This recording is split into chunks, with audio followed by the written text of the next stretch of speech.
ವೀಕ್ಷಕರೇ, ಆ್ಯಕ್ಚುಲಿ ನಮ್ಮ ಜಾತಕದಲ್ಲಿ ಕುಜದೋಷ ಇದೆಯಾ ಅಥವಾ ಮಂಗಳ ದೋಷ ಇದೆಯಾ, ಇದನ್ನು ನಾವು ಖುದ್ದಾಗಿ ತಿಳ್ಕೊಳ್ಬಹುದು. ಇವತ್ತಿನ ವಿಷಯ ಅಂತಂದರೆ ನಾವಾಗಿಯೇ ನಮ್ಮ ಜಾತಕದಲ್ಲಿ ಕುಜದೋಷ ಇದೆಯೋ ಇಲ್ವೋ ಅಂತ ಅನ್ನೋದನ್ನು ತಿಳ್ಕೊಳ್ತೇವೆ.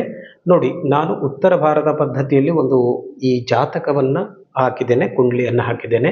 ಇಲ್ಲಿ ಒಟ್ಟು ನೋಡಿ 12 ಸಂಖ್ಯೆಗಳು ನಿಮಗೆ ಕಾಣಿಸ್ತಾ ಇದೆ. ಅಂದರೆ ಒಟ್ಟು ಒಂದು ಜಾತಕ ಅಂತಂದಾಗ ಅಲ್ಲಿ ಒಟ್ಟು 12 ಸ್ಥಾನಗಳು ಅಥವಾ 12 ಮನೆಗಳು ಅಂತ ಕೂಡ ಹೇಳ್ತೀವಿ, ಅಥವಾ 12 ಭಾವಗಳು ಅಂತ ಹೇಳ್ತೇವೆ.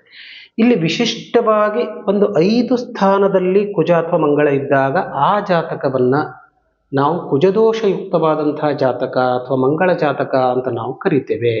ಅದು ಯಾವ್ಯಾವ ಸ್ಥಾನ ಅಂತಂದಾಗ ಪ್ರಮುಖವಾಗಿ ನೋಡಿ, ಲಗ್ನ ಅಂತ ನಾವು ಇದನ್ನು ಕರಿತೇವೆ. ಅಂದರೆ ಮೊದಲನೆಯ ಸ್ಥಾನದಲ್ಲಿ ಮಂಗಳ ಇದ್ದಾಗ ಅದು ಮಂಗಳ ದೋಷದ ಜಾತಕ ಅಂತ ಹೇಳ್ಬೋದು. ಇನ್ನು ಚತುರ್ಥ ಸ್ಥಾನದಲ್ಲಿ ಅಂತಂದರೆ 4ನೇ ಮನೆಯಲ್ಲಿದ್ದಾಗ, ಮತ್ತು 7ನೇ ಮನೆಯಲ್ಲಿದ್ದಾಗ ವಿಶೇಷವಾಗಿ, ಮತ್ತು 8ನೇ ಮನೆಯಲ್ಲಿದ್ದಾಗ, ಮತ್ತು ಕೊನೆಯದಾಗಿ 12ನೇ ಮನೆಯಲ್ಲಿ, ಈ ಒಂದು 5 ಸ್ಥಾನಗಳಲ್ಲಿ ಮಂಗಳ ಇದ್ದರೆ ನೀವಾಗೇ ನಿಮ್ಮ ಜಾತಕವನ್ನು ನೋಡ್ಕೊಳ್ಳಿ. ಸಪೋಸ್ ಆಗಿ ಈ ಒಂದು 5 ಸ್ಥಾನದಲ್ಲಿ ಕುಜ ತೋರಿಸ್ತಾ ಇದ್ದರೆ ಅದು ನಿಜವಾಗಿಯೂ ಸ್ವಲ್ಪ ಮಂಗಳ ಜಾತಕ ಅಂತ ಹೇಳ್ಬೋದು. ಇನ್ನು ಇದರಲ್ಲಿ ಇನ್ನೂ ಕೂಡ ನಾವು ಬೇರೆ ಬೇರೆ ವಿಷಯವನ್ನು ತಿಳ್ಕೊಳ್ಳೋದಿದೆ.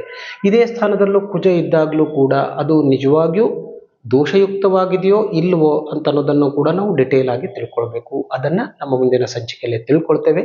ಮೊದಲಿಗೆ ಇಷ್ಟು ವಿಷಯವನ್ನು ನಾವಿವತ್ತು ತಿಳ್ಕೊಂಡಿದ್ದೀವಿ.